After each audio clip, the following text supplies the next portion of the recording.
Es un gusto saludarlos en Comunicando Psicología. Les damos la bienvenida a este espacio. Gracias a todos por conectarse, por acompañarnos.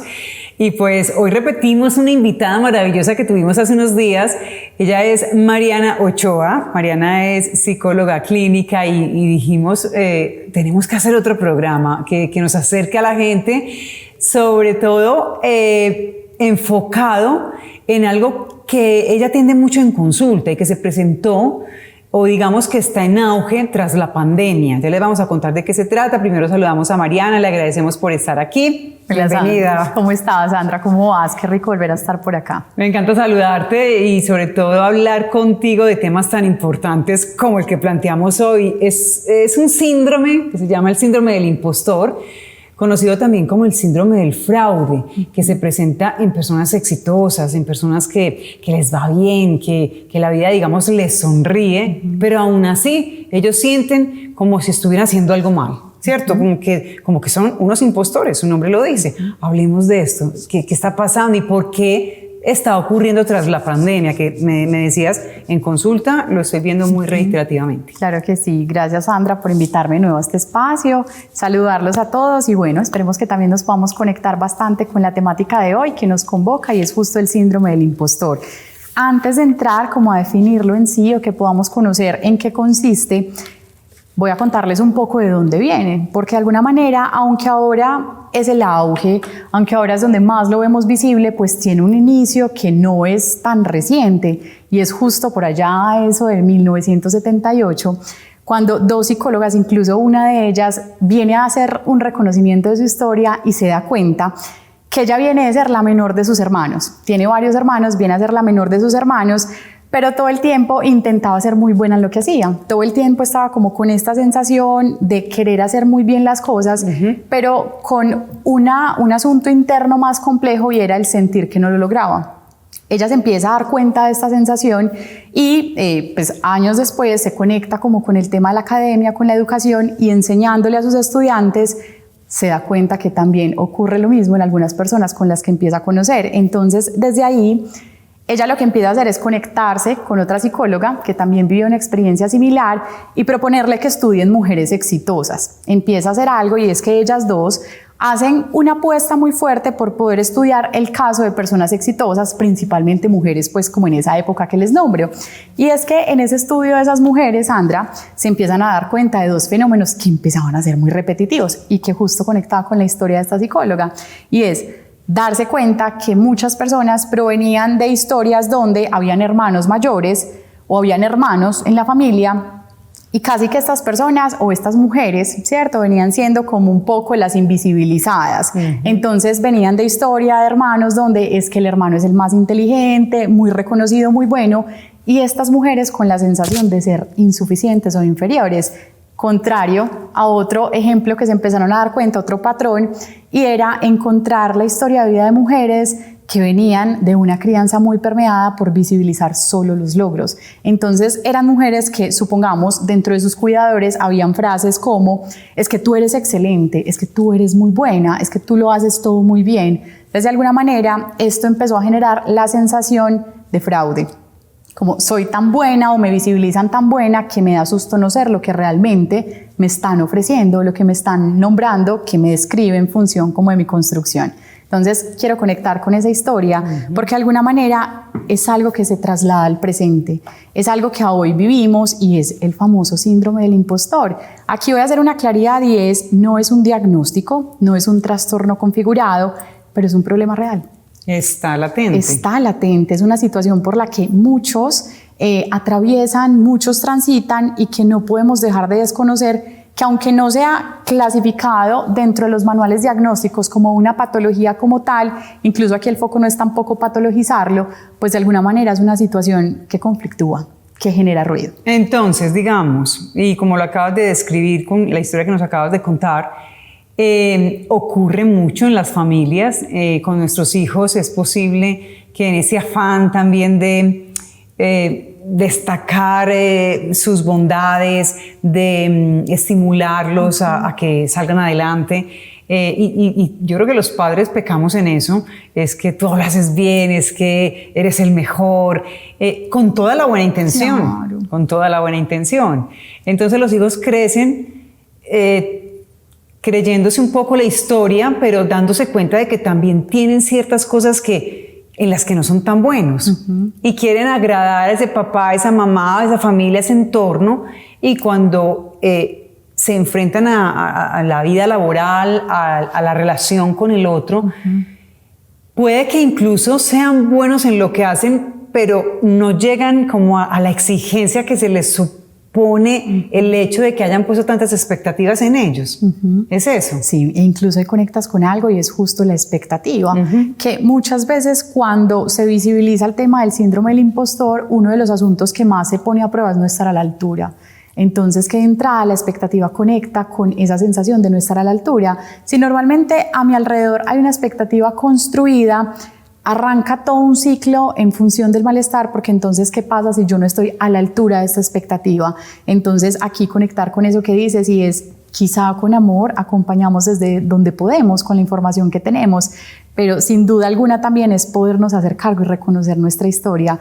Hay algo, y es aquí tener presente que, claro, a veces pasa con este tema del síndrome del impostor, pero entonces yo cómo acompaño, entonces yo qué nombro, desde dónde puedo validar también esto que es visible, que o mi hijo, o mi hija, o mi familiar logra, o mi amigo, mi pareja. Quizá no se trata de cohibirnos o casi que actuar desde un lugar hipervigilante en función de cómo acompañamos, sino la exigencia que hay detrás. Entonces, por ejemplo, asuntos comunes como alguien que se esfuerza mucho por llevar a cabo alguna actividad académica, ¿cierto? Y lo hace con mucho esfuerzo, y quizá viene de una historia en donde si no era 5, entonces no era válido. Si no tenía cierta nota, entonces no era válido, pero entonces esta persona hacía un esfuerzo desmesurado por poder llegar a esa meta, y como no era esa que generaba la expectativa, pues entonces se reforzaba la sensación de no ser suficiente, y eso es lo que conecta y lo que nos convoca a hoy, que finalmente lo estamos viendo en nuestra contemporaneidad. Muy bien, yo tengo por aquí un guioncito de preguntas, porque yo dije, es interesante lo que vamos a conversar, y entonces pregunto, ¿por qué una persona exitosa, porque de hecho puede ser y ocurre, que una persona le va bien, se le dan las cosas bien en el trabajo, desempeña bien su labor, es exitosa, pues se puede como tener esa sensación? O sea, ¿por qué se le dificulta reconocer que efectivamente es exitosa? Si lo está haciendo bien, ¿qué está ocurriendo? Aquí incluso quiero que visibilicemos algo, Sandra, y es también lo que nos confronta desde lo interno. Muchas veces desde lo interno nos confrontan temores con el fracaso, nos confrontan temores con la sensación de no sentirme suficiente, nos confrontan, como les decía ahorita, temores de no sentirme a la altura o de no cumplir con las expectativas. ¿Y qué sucede? Que esa es la particularidad o la peculiaridad en función del síndrome del impostor. Y es que de alguna manera, desde lo que yo he podido ver en consulta, son personas que cuentan con habilidades muy valiosas, son personas que realmente cuando de alguna manera les visibilizan o les proponen hacer parte de retos, poder estar como en ciertos eventos o en ciertas circunstancias, quizás son personas que perfectamente podrían cumplir el perfil de poder estar ahí por sus capacidades, por sus habilidades. Pero ¿qué pasa? Que es donde actúa un poco el síndrome del impostor. Que si yo soy exitosa, ¿cierto? O exitoso, o de alguna manera los demás me lo reconocen, porque aquí se van a dar cuenta, y es casi que una dificultad o una complejidad para reconocerme, para darme cuenta que efectivamente soy lo que quizá el mundo ve, pero a mí me cuesta. Entonces con las personas ocurre algo, y ahí es donde arranca un poco como a moverse este tema, y es que ¿qué pasa si me hago visible? Si tengo miedo de ser un fraude y soy tan exitoso o exitosa como los demás me lo hacen ver o como normalmente me lo recuerdan, ¿qué pasa si yo me hago visible? ¿Qué se pone a prueba si yo me hago visible? Como que se van a dar cuenta. Me expongo. Claro, se van a dar cuenta. Y se van a dar cuenta de que no soy tan buena, por decirlo así. Entonces, ahí conecto con tu pregunta, y es, hay personas que quizá el mundo les recuerda, pero que casi que transitar la experiencia propia es donde aparece ese nudo, y es precisamente eso, porque se pone a prueba de una manera no intencionada, porque no es con intención, no, vuelvo y conecto con algo, y no es que nos levantemos a actuar literalmente el síndrome del impostor, sino que finalmente es lo que mueve en lo interno. Y de pronto entonces podríamos decir que aquí juega algo que tenga que ver con la autoestima, con la autoconfianza. van de la mano, pero no necesariamente lo explican. Aquí hay algo que quiero que nos llevemos también como de poder entender el síndrome del impostor, porque desde su comprensión podríamos decir que la falta de confianza, la autoestima también se pone a prueba, pero también va mucho más allá. Realmente poder visibilizar la experiencia del síndrome del impostor es poder mostrar ese amplio abanico de posibilidades. Y digo posibilidades porque se puede dar de manera muy subjetiva en cada experiencia humana, pero que quizá no solamente se refleja desde una falta de confianza o autoestima, sino que también puede pasar que se aumenten los niveles de ansiedad. También el síndrome del impostor está muy ligado a aumento de niveles de ansiedad, está muy ligado también a aumento en función de síntomas depresivos, porque entonces, ¿qué pasa si me dicen que soy exitosa, pero no me siento exitosa? ¿Cierto? ¿Qué va a pasar conmigo? Es muy contradictorio. Totalmente. Entonces, como entramos como en esta paradoja, un poco como en esta trampa, entonces se me pueden incrementar mis síntomas ansiosos, se me pueden incrementar o incluso puedo detonar síntomas depresivos, también puede pasar que lo ponga en el cuerpo. Aquí es casi que un llamado a que a veces, como dice un libro, el cuerpo lleva la cuenta. Entonces, muchas veces somatizamos esto que transita o que atraviesa el síndrome del impostor y que de alguna manera, entonces, conectado como a falta de confianza, autoestima, también aparece toda esta gama que puede pasar en función del síndrome del impostor, e incluso algo que normalmente pues suele volver visible, y es incluso temas de ideación suicida. A veces hay asuntos que no conectamos mucho y que decimos, bueno, pero un síndrome del impostor, pero realmente la experiencia se vive desde niveles a veces incluso tan intensos a través del sufrimiento que se ponen a prueba o se detonan quizá otros asuntos más adversos. Perfecto. Iniciando el programa, comentábamos que es un tema recurrente en consulta. La gente está viniendo a contar, a decir, porque quizá tampoco es tan fácil en el entorno laboral o familiar decirle a alguien, bueno, es que yo creo que soy un fraude, ¿cierto? Decirle a otra persona con toda la sinceridad, yo me siento un impostor, porque también es como que el otro lo va a entender o no. Y se buscan esos espacios en consulta. Cuéntanos cómo lo vives desde ahí y por qué está esa sensación que tras la pandemia parece que se han incrementado estas consultas. Incluso ahí vamos a tener algo presente, y es, acuérdense lo que yo les contaba ahorita, y es un asunto que se viene visibilizando desde hace muchos años atrás, pero ¿qué pasa? Que la pandemia casi que llega a ponernos a prueba, y viene a ponernos a prueba porque en la pandemia no podemos dejar de desconocer que quienes quizá en medio de esa situación tan aleatoria, de tanta incertidumbre, donde cada quien la vivió como pudo y con sus estrategias, sucedía algo que casi que era uno de los factores comunes, y era el aislamiento.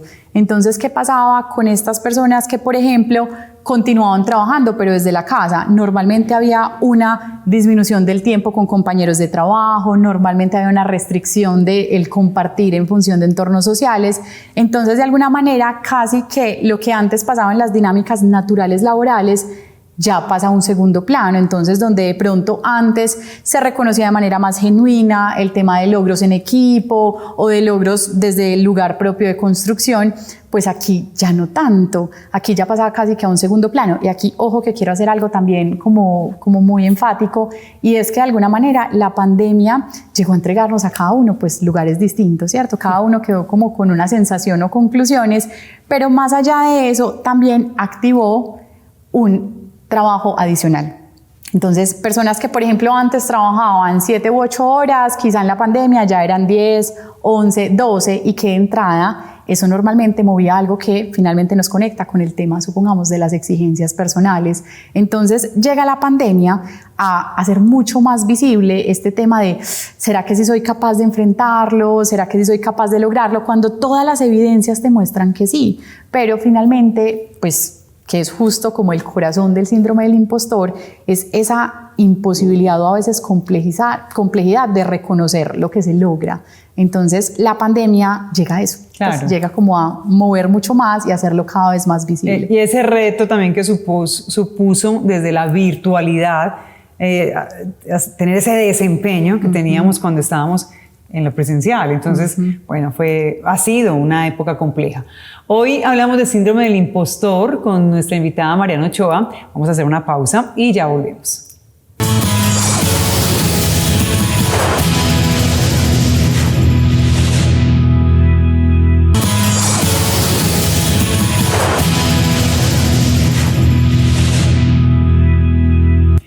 Seguimos comunicando psicología hoy con el tema el síndrome del impostor, que lo decíamos al inicio, no es un trastorno como tal, pero sí un motivo de consulta recurrente que últimamente pues la gente está consultando, como les digo, y pues tiene que ver mucho con que la persona no se sienta suficiente, parece que se le han puesto demasiadas expectativas y la persona no termina de creérselo, ¿cierto, Mariana?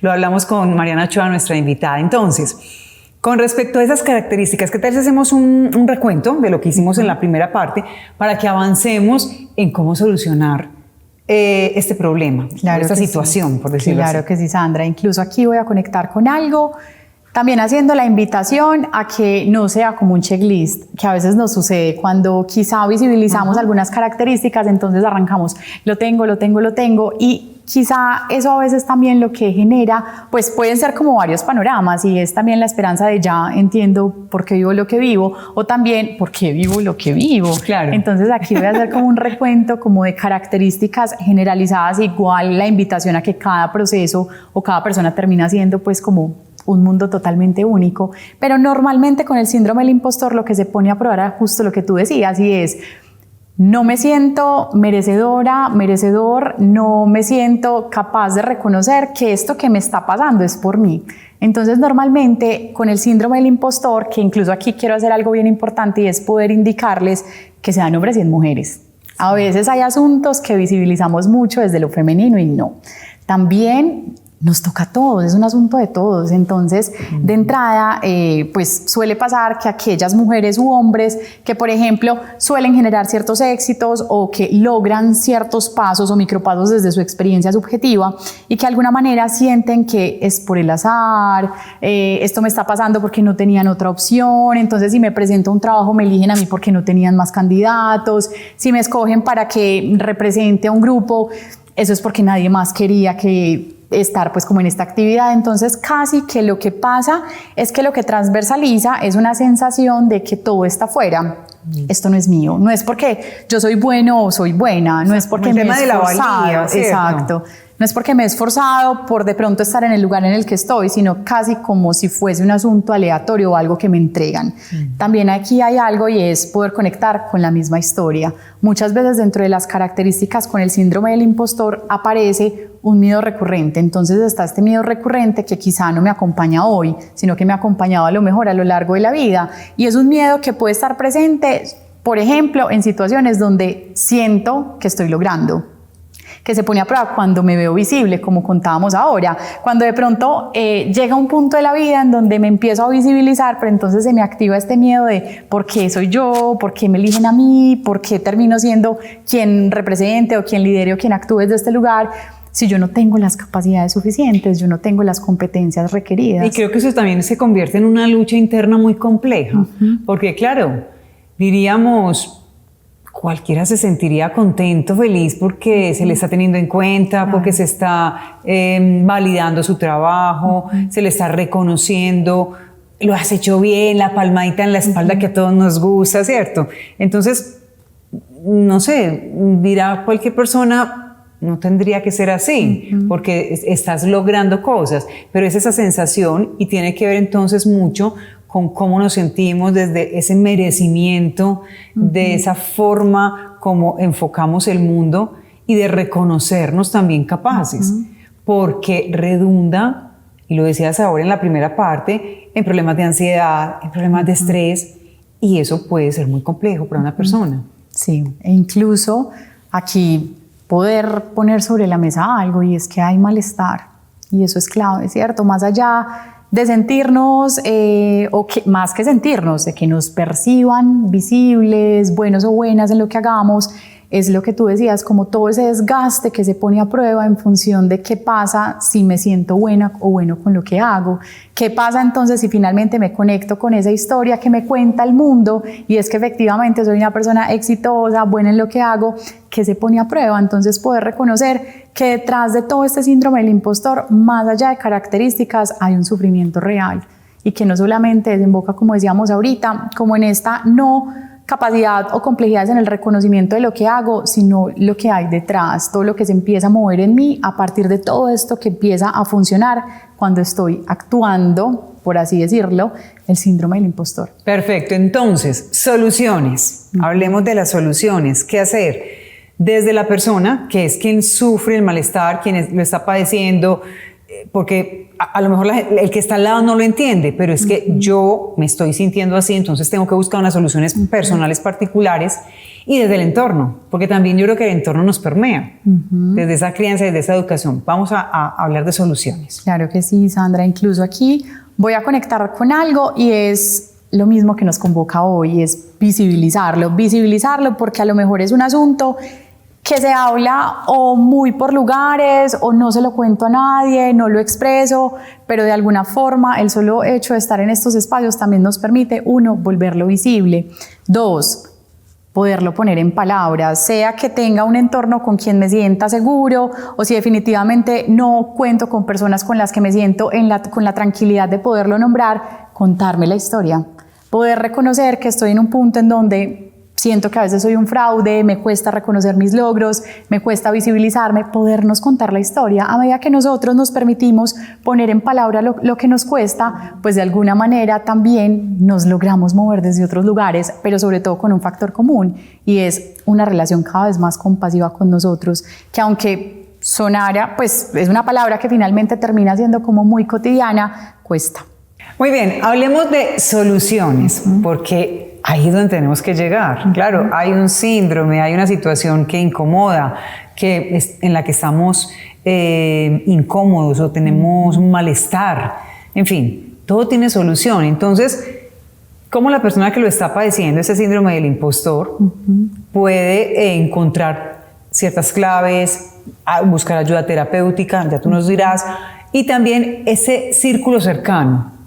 Vamos a buscar esas soluciones y contarlas hoy acá. Ahí que se puedan llevar a algo, y es finalmente no estamos solos. Siento que esa es como la clave de poder entrar a mirar como qué hacer con esto que me incomoda, y es que finalmente este es un síndrome que aunque ahora toma más fuerza, Sandra, aunque ahora lo volvemos más visible, pues de entrada pues hay una generalidad, no todo se habita o no todo se vive como desde ese mismo lugar, pero quizá no eres el único, no eres la única que está pasando por esta situación, y aunque quizá a veces suene cliché, el solo hecho de sentir que no estoy solo o no estoy sola en lo que vivo me da la posibilidad de mirar qué puedo hacer con eso. Entonces ahí voy a conectar con tu pregunta, y es si está dentro de las posibilidades poder estar en un espacio de terapia de alguna manera, el podernos ajustar, reajustar, tejer y retejer como los diálogos internos, la experiencia subjetiva, la forma en cómo vivimos el mundo interno, también es la posibilidad de poder trabajar esto que estamos nombrando. Pero también hay que reconocer algo, y es que no siempre es posible, que eso también hace parte como de poder reconocer quizás esas barreras que a veces aparecen en función de la salud mental, y cuando de pronto no es posible o incluso no me siento preparado para estar en un espacio de salud mental por diferentes razones, pues entonces acudir a esas otras alternativas, y es 1, si de pronto tienes o una persona o un círculo donde te sientas seguro o segura, poderlo nombrar. Cuando nos permitimos nombrar, también es la posibilidad de descargar y que no todo se nos quede en la experiencia corporal y en la experiencia mental. Pero si definitivamente no, si quizá por lo complejo, porque realmente es un síndrome que se vive desde lo complejo, me cuesta ponerlo en palabras con un otro, hacerlo desde lo propio, contarnos la historia. Soy partidaria de que finalmente la historia como un arte. Todo el tiempo nos contamos historias, entonces que sea la posibilidad de, si me cuesta con un otro, hacerlo desde lo propio, contarme la historia, contarme cómo me siento, si lo puedo volver tangible, desde el escribir, desde el poderlo nombrar en mi propia experiencia, contándomelo a mí mismo, en voz alta, es válido porque de entrada conecto con algo que me van a escuchar quizá en otros espacios, y es con el reconocer. Cuando nos permitimos reconocer, nos podemos permitir también movernos diferente. Muy bien. Y desde ese entorno familiar, que lo mencionábamos hace un rato, en las familias ocurre que depositamos con todo el amor en nuestros hijos, eres el mejor, eres el más organizado, es que todo lo gestionas de la mejor manera, desde ese entorno familiar, ¿cómo puede contribuir a ayudar a una persona que tiene el síndrome del impostor? Incluso si de pronto quienes nos estén viendo conectan con esta historia, podernos también validar la experiencia del otro. Siento que a veces, como tú lo decías al principio, acompañamos desde el amor, quizá no con intención de daño. Desde ese acompañar con amor, también poder entender que quizá hay un otro que sufre y que tendrá sus razones y son válidas para estar anclado quizá a esa misma sensación de sufrimiento. Entonces, mi sugerencia desde el entorno familiar, validar. Acompañemos validando, incluso a veces tenemos en mente algo y es llenar los espacios de palabras desde el estar y desde el poder entender y desde el poder validar que hay un otro que sufre con algo que si a mí no me toca, pues hay un otro que sí. Desde ahí también podemos mover este asunto que nos convoca hoy. Y esas personas que, para quienes tienen hijos pequeños, que están educándolos, que claro, cuando están pequeños parece que son los más lindos, y incluso a mí me da risa porque, por ejemplo, con mi hija pasa, ella me dice, no, es que tú no eres objetiva, porque es que como tú eres mi mamá, entonces siempre me vas a decir que todo lo hago bien, por ejemplo. Entonces, para quienes están criando hijos, en esa línea de que pronto no desarrollen un síndrome como estos, el lenguaje juega mucho, cómo entonces dirigirnos a ese hijo, a esa hija, obviamente exaltando sus cualidades, pero como pues vas a tener problemas en el camino, situaciones retadoras, pero tú vas a tener las herramientas para conseguirlo. ¿Cómo podemos hablarles a nuestros hijos, sobre todo para quienes los tienen en este momento, en esa línea de pronto ayudar para que no se desarrolle un síndrome de esta naturaleza? Incluso tú conectabas con algo muy valioso y es poder hacer partícipe la luz y la oscuridad. Muchas veces nos quedamos en un polo y es la posibilidad incluso de poder integrarlos, de poder entender que también, así como somos luz en función de logros, también podemos ser oscuridad y eso es lo que finalmente nos habita. Muy bien, Mariana, se nos acaba el tiempo en Comunicando Psicología. Para mí un gusto tenerte hoy aquí, Sandra. Agradecerte por aceptar nuevamente esta invitación y que no sea la última. Ay, esperemos que no. De acuerdo. Que visibilicemos cada vez más la salud mental. De acuerdo, Mariana, ¿algún mensaje final? Pues finalmente lo que decía ahorita, ¿cierto? Y es la propia experiencia de contarnos la historia, que esta sea la posibilidad de que ojalá este espacio se lleve una pregunta y es ¿qué historia se quieren contar? Ok, Mariana Ochoa, psicóloga clínica, nuestra invitada hoy en Comunicando Psicología. A todos ustedes también muchísimas gracias por estar ahí siempre tan pendientes de este espacio, a todo el equipo de producción de CNC y pues nos vemos nuevamente muy pronto. Un abrazo.